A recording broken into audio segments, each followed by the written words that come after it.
O assunto do santuário e do juízo de investigação deve ser claramente compreendido pelo povo de Deus. Todos necessitam para si mesmos de conhecimento sobre a posição e obra de seu grande sumo sacerdote. Aliás, ser-lhes-á impossível exercerem a fé que é essencial neste tempo, ou ocupar a posição que Deus lhes deseja confiar. Cada indivíduo tem uma alma a salvar ou perder. Cada qual tem um caso pendente no tribunal de Deus. Cada um há de defrontar face a face o grande juiz. Quão importante é, pois, que todos contemplem muitas vezes a cena solene em que o juízo se assentará e os livros se abrirão, e em que, juntamente com Daniel, cada pessoa deve estar na sua sorte no fim dos dias. A lição de hoje tem por título O Santuário da Nova Aliança. Não se esqueça de se inscrever no canal, ativar o sininho para receber as notificações e compartilhar com seus amigos. Peça também um curso bíblico. Os contatos estão na descrição do vídeo.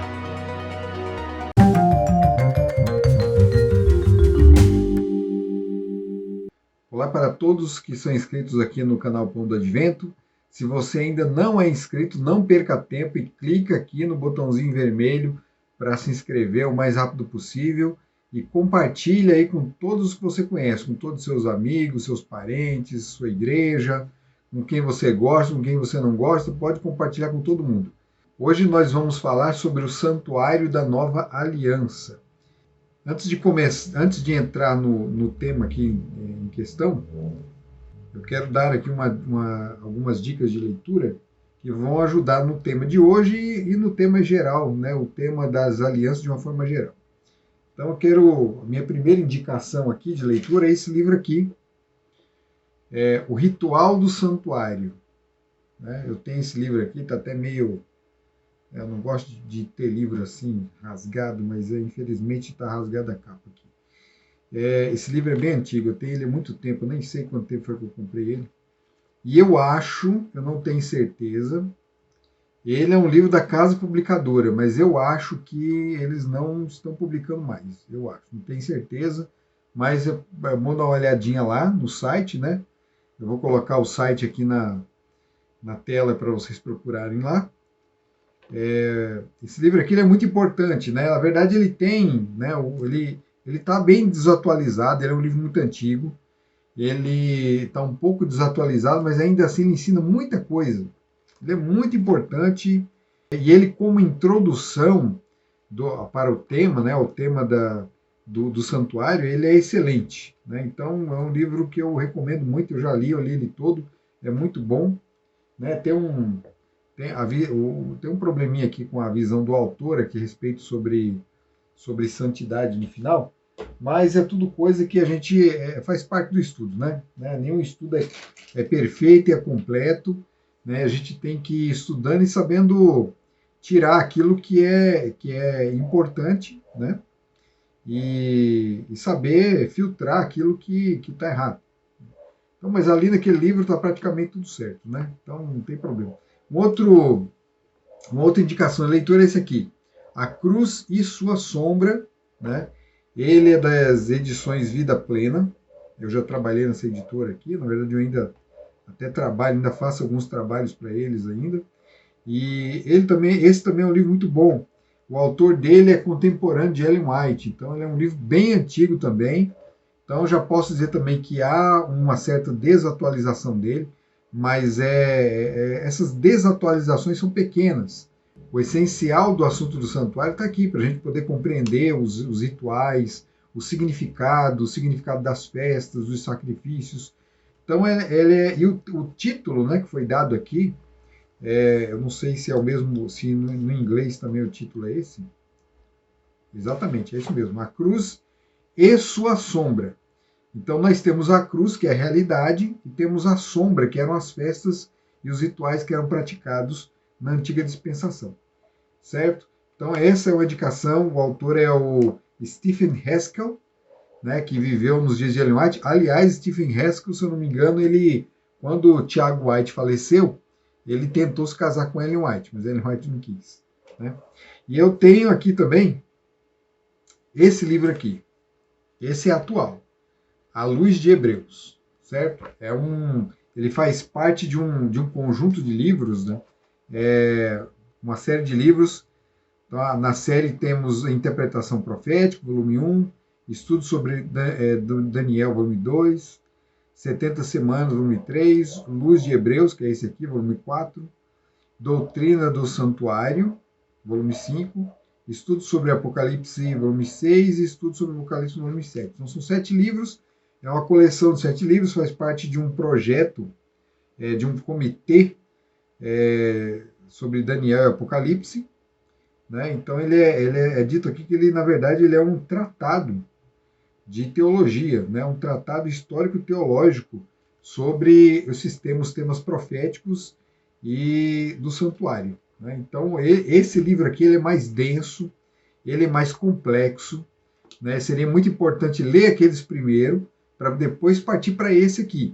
Esse aqui vai te ajudar. Esse aqui ele já foi feito para quem já tem um certo conhecimento, porque ele vai adentrar em outros campos.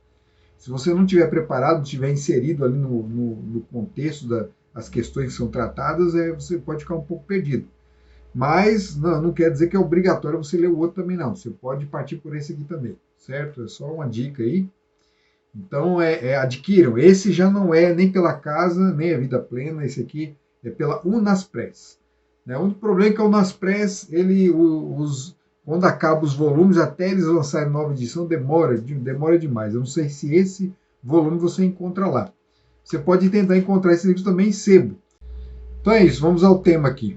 Então, o tema de hoje, o Santuário da Nova Aliança. E para a gente começar, né, como introdução aqui nós vamos ler o texto de Hebreus 9,15.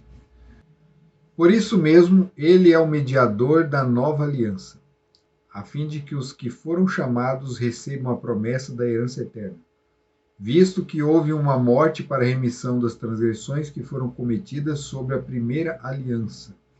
Então, este texto de Hebreus, ele já aponta, né, o nosso Senhor Jesus Cristo como mediador da nova aliança. A gente vai entender o que significa isso, né? Por que ele é chamado, por que Jesus é chamado de mediador aqui da nova aliança, né? O que isso significa? Então, é uma primeira orientação que eu vou dar para você, leitor, né? Uma orientação que eu já dei em outros vídeos aqui, e vou dar nesse aqui também, é o seguinte: tudo no Novo Testamento é cumprimento do Velho Testamento. Então, olha, não adianta você querer entender o Novo Testamento, você pode até começar lendo a Bíblia e o Novo Testamento, não tem problema, você pode começar a ler a Bíblia pelo livro que você quiser. Se você quiser começar pelas cartas de Paulo, pode. Se você quiser começar pelo Apocalipse, pode. Mas para você entender o Novo Testamento, você tem que conhecer o Velho Testamento. Não adianta, não tem como fugir essa regra. Não tem como, certo? Para você entender o Novo Testamento sem ler o Antigo Testamento, só se você ler um comentário que explica para você o que o Antigo Testamento queria dizer, para você ter uma luz sobre o Novo. Porque não tem escapatória. Quando nós tentamos entender o Novo, separar o Novo do Velho, desligar um do outro, haverá confusão, haverá um entendimento falho, um entendimento equivocado, entendimento pela metade. Então, a plenitude jamais será alcançada, de forma alguma. Você não vai estar nem na direção da plenitude, se fizer isso aí. Então, não tem como. Né? Que é um exemplo, por exemplo, né? A Bíblia, nós temos lá em João, o momento em que aparece Jesus e João Batista, né? no Evangelho de João, João Batista, que João Batista não é o autor do Evangelho de João. Né? O Evangelho de João, o apóstolo. E na história no Evangelho de João, João Batista aparece chamando Jesus de Cordeiro de Deus. Aí você fica assim, aí se é um Velho Testamento, você fica assim, puxa vida, é Cordeiro de Deus. Né? Então está comparando, deve ser porque o Cordeiro é um bichinho bonitinho, é um bichinho mansinho, né? E Jesus é também essa pessoa dócil. Né? Não está muito longe não a ligação não está muito longe, mas ela fica totalmente, mas muito longe do sentido que o João Batista, quer expressar naquele momento. Para você entender o que é o Cordeiro, né, por que João Batista chama Jesus de o Cordeiro, você vai ter que entender, você vai ter que saber, vai ter que ter entendimento sobre a Páscoa, sobre os sacrifícios que eram feitos na antiga aliança, né, os animais que eram mortos, e dentre esses animais havia o cordeiro, né? Na Páscoa, por exemplo, mesmo era o cordeiro pascual. Jesus é o cordeiro pascual, né? A gente vai entender. Se você não entendeu ainda, a gente vai entender no decorrer da lição, né? Então vamos ao primeiro tópico. Eu fiz só 2 tópicos, eu criei tópicos diferentes da lição aqui, para a gente poder analisar o assunto de forma mais fácil. Então vamos lá, o primeiro tópico diz Antigo Santuário, Antiga Aliança. Então vamos ao texto introdutório aqui desse tema. E farão para mim um santuário, para que eu possa habitar no meio deles. Êxodo 25, 8. Então, em Êxodo 25, 8, Deus, conversando com Moisés, declara o seguinte: e me farão, ou seja, o povo fará para mim um santuário. Para quê? Para que eu habite no meio deles. Toda aquela comunhão, aquela intimidade que havia entre os nossos pais com o Senhor foi perdida, né? Essa ligação foi perdida. Mas aí, Deus ele não abandona o homem. Ele sabe que ele não pode mais estar de forma plena ali com o ser humano, com os seres que ele criou, mas ele não os abandona, ele quer ficar junto. Aí o que ele manda fazer? Ele manda, nesse momento aqui, né, após o Sinai ali, no momento, na aliança do Sinai, Deus ele ordena que seja construído um tabernáculo. Todas as pessoas moram em cabanas, né, ali no deserto. Todos estão morando em cabanas. Deus pede que seja feita uma cabana para ele. Ele quer morar no meio do povo. Ele não quer ficar longe do povo. E a cabana de Deus foi realmente construída no meio do povo, né? Então ali as 12 tribos elas acampavam ao redor da cabana de Deus. Essa cabana de Deus nós chamamos de tabernáculo. Tabernáculo. Era uma cabana mesmo, né? Vocês viram aí no vídeo de introdução, você tem ali uma representação, né, em 3D de como seria essa cabana, né, o tabernáculo. O tabernáculo ele era dividido, ele tinha uma área externa, né, protegida por um muro de linho.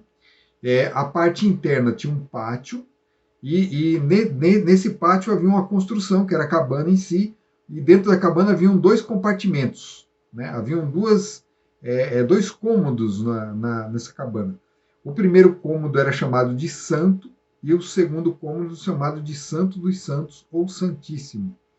E ali naquele pátio eram realizados os sacrifícios diários, que eram oferecidos a Deus para a remissão, para o perdão dos pecados do povo, né, de todos, inclusive do próprio sacerdote. Com a instituição desse santuário, Deus instituiu também várias festas. Nós temos a Páscoa, nós temos o Pentecostes, nós temos festa das trombetas, nós temos dia da expiação, nós temos festa dos tabernáculos. Essas eram as principais festas instituídas por Deus.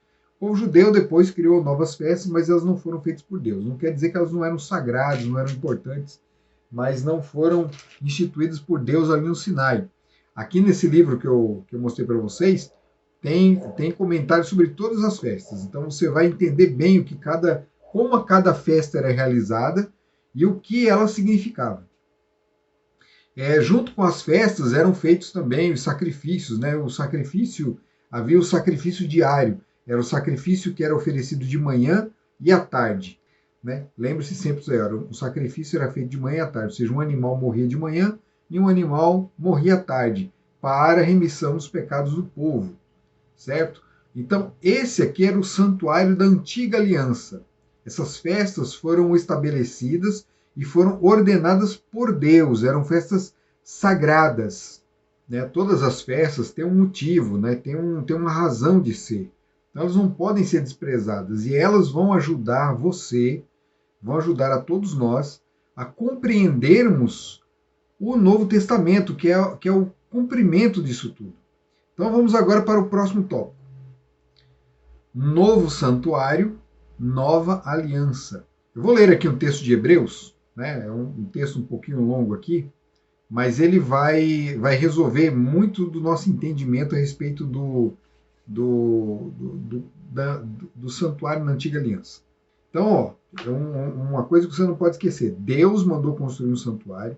Tem um detalhe: quando Deus mandou Moisés construir o santuário, ele falou assim: olha, faça, Moisés, de acordo com o modelo que eu te mostrei no céu.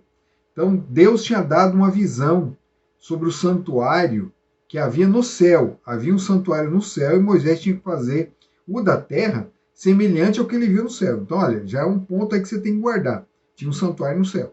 Já desde os dias de Moisés. Tinha um santuário no céu. E o da terra, ele apenas imitava o do céu. Ele não era igual. Nem tinha como ser igual. Hebreus 9, 23 e 28. Era necessário, portanto, que as figuras das coisas que estão nos céus fossem purificadas com tais sacrifícios, mas as próprias coisas celestiais requerem sacrifícios superiores àqueles. Porque Cristo não entrou em santuário feito por mãos humanas, figura do verdadeiro santuário, porém no próprio céu, para comparecer agora por nós diante de Deus. Ele não entrou para oferecer a si mesmo muitas vezes, como o sumo sacerdote entra todos os anos no Santos dos Santos com sangue alheio. Se fosse assim, ele precisaria ter sofrido muitas vezes desde a fundação do mundo. Agora, porém, ao chegar o fim dos tempos, ele se manifestou uma vez por todas para aniquilar o pecado por meio do sacrifício de si mesmo.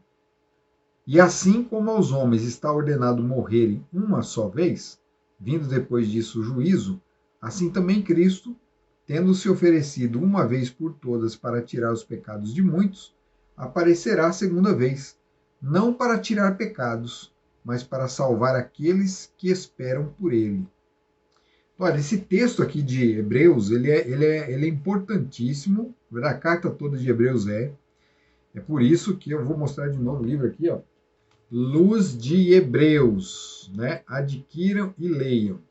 Luz de Hebreus. Por que Hebreus é tão importante? Hebreus vai pegar todas aquelas festas e vai ressignificar. Na verdade, ele não vai ressignificar, ele vai apresentar o verdadeiro sentido, o verdadeiro significado, né? É uma ressignificação para o judeu, que transformou todo aquele ritual, tudo aquilo ali em uma festividade morta, em sacrifícios mortos, porque eles tinham confiança na cerimônia. Eles aplicaram a esperança e a crença deles no ritual em si. E o ritual em si não vale nada. Né? A Bíblia fala, é bem claro ao dizer o seguinte: misericórdia quero e não sacrifícios. Né? Deus está interessado na misericórdia, ele quer mudança de caráter. E não em atitudes externas, manifestações externas, aparentes, né, formais. Deus não quer isso. Deus quer, sim, que você haja de forma correta, mas isso tudo tem que sair de dentro de um coração convertido, ou seja, de um coração verdadeiramente misericordioso. Olha o que esse texto de Hebreus declara. Ele fala que Jesus ele entrou num santuário não feito por mãos de homens, que é figura do verdadeiro santuário. Ou seja, o santuário feito lá por Moisés, feito por homens, era uma figura do verdadeiro santuário. Então tem um verdadeiro santuário. Por favor, isso não é um mito. Aqui já não é mais sentido figurado. O santuário terrestre ele era uma figura do verdadeiro. Quando chega o verdadeiro é porque existe um verdadeiro de fato. Ele é real. Né? O santuário é real. Então, Jesus ele não entrou naquele feito por mãos humanas. Ele até foi lá, mas ele não entrou como sacerdote, não. Ele até se dirigiu ao santuário, né? Inclusive, ele tirou lá os cambistas que vendiam ali às portas do santuário, ele limpou, né? Ele fez uma purificação ali. E ele declarou o seguinte, que aquela casa ali seria chamada casa de oração para todos os povos, certo? Aquilo que Jesus disse a respeito daquele santuário se refere também ao santuário do céu. O santuário do céu é casa de oração para todos os povos. Cristo entrou neste santuário, o santuário celestial. Mas entrou como? Né? Quem entrava? Quem era que entrava no antigo santuário?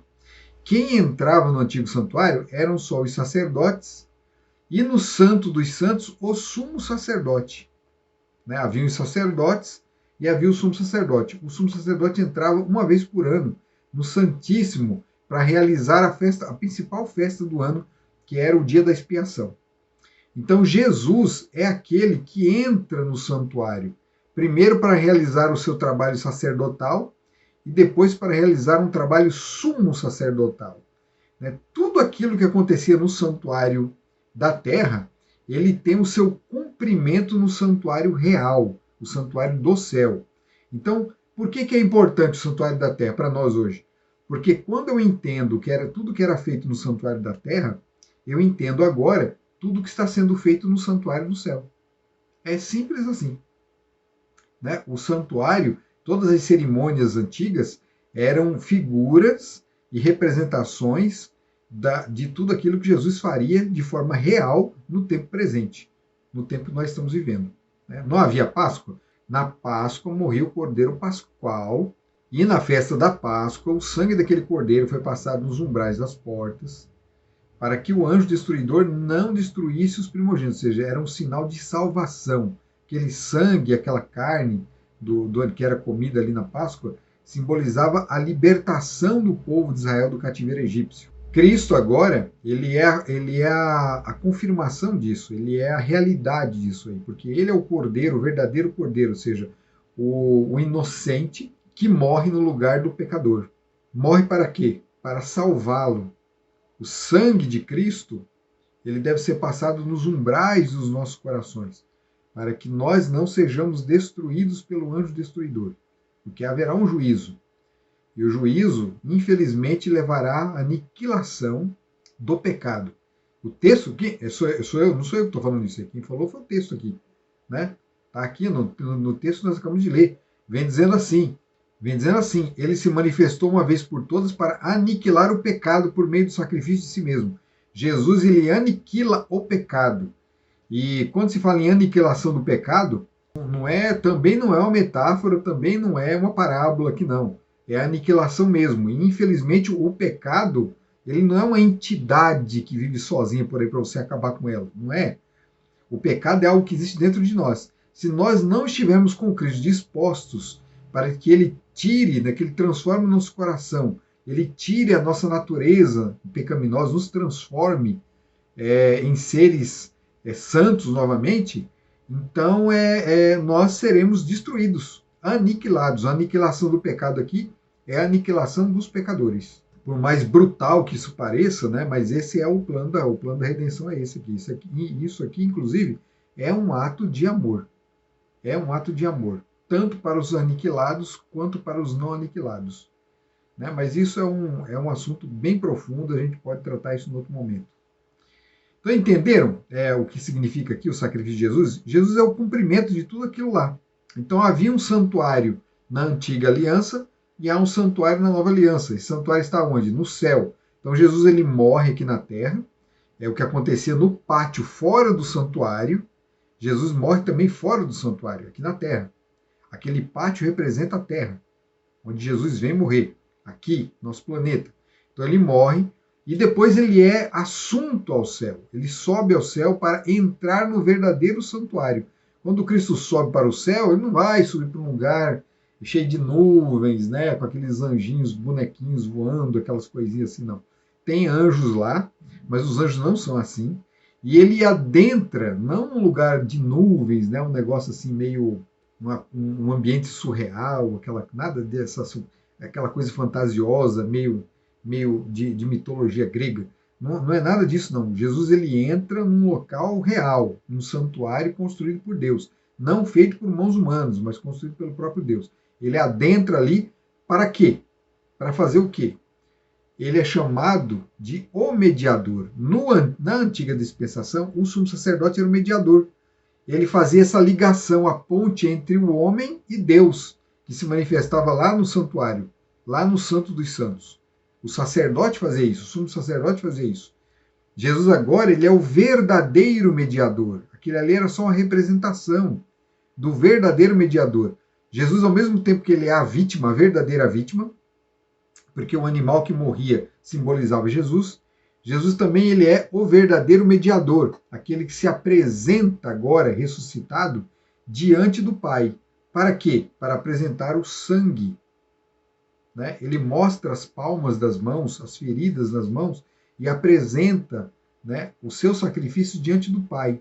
Toda vez que alguém se arrepende aqui na terra e aceita Jesus como seu salvador pessoal, Jesus apresenta suas feridas diante do Pai e declara: Pai, meu sangue, Pai, meu sangue, Pai, meu sangue. E Deus perdoa o pecador por causa do sacrifício do Cordeiro, do Filho de Deus, por causa do sacrifício do seu Filho.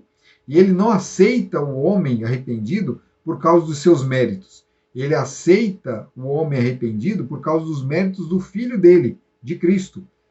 Os méritos de Cristo são colocados na conta do pecador que não tem nada. O pecador é pobre, não tem o que oferecer. Ele não tem o que apresentar. Então Jesus dá a ele, dá ao homem, Jesus imputa aos seus filhos, aos arrependidos, os seus méritos. E agora esses filhos podem se apresentar, eles têm o que apresentar perante o Pai. Tudo vem de Cristo. Nossa salvação vem de Cristo, nossos méritos vêm de Cristo, nós não temos nada para oferecer. Nós somos extremamente miseráveis, somos extremamente pobres e nós temos que nos reconhecer assim. Para concluir, eu quero ler o texto de João 1,14, que declara o seguinte: E o Verbo se fez carne e habitou entre nós, cheio de graça e de verdade, e vimos a sua glória, glória como do unigênito do Pai.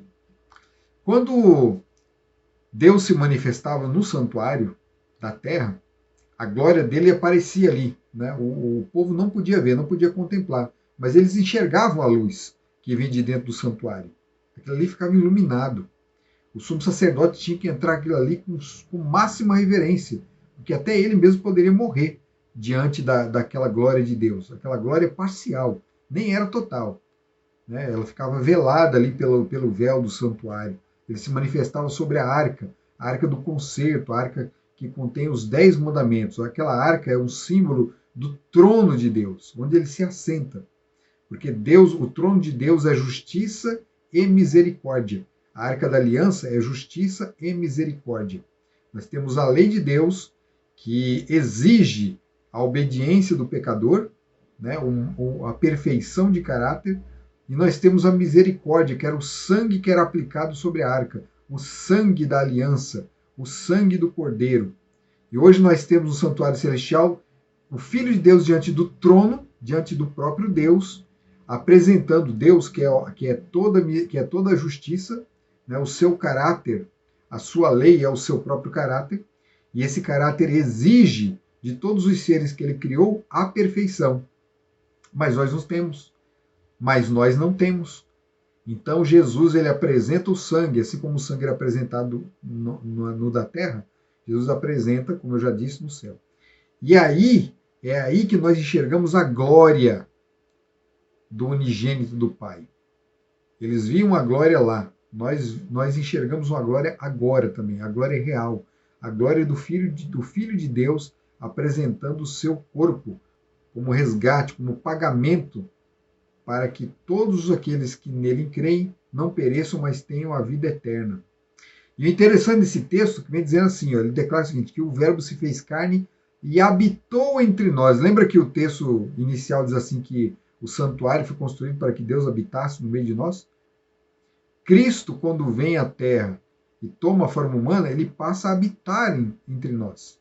Ele passa a fazer habitação entre nós. E ele habita entre nós até hoje. Ele é Deus e ele é o mediador entre Deus e os homens. E Cristo é tudo. Né?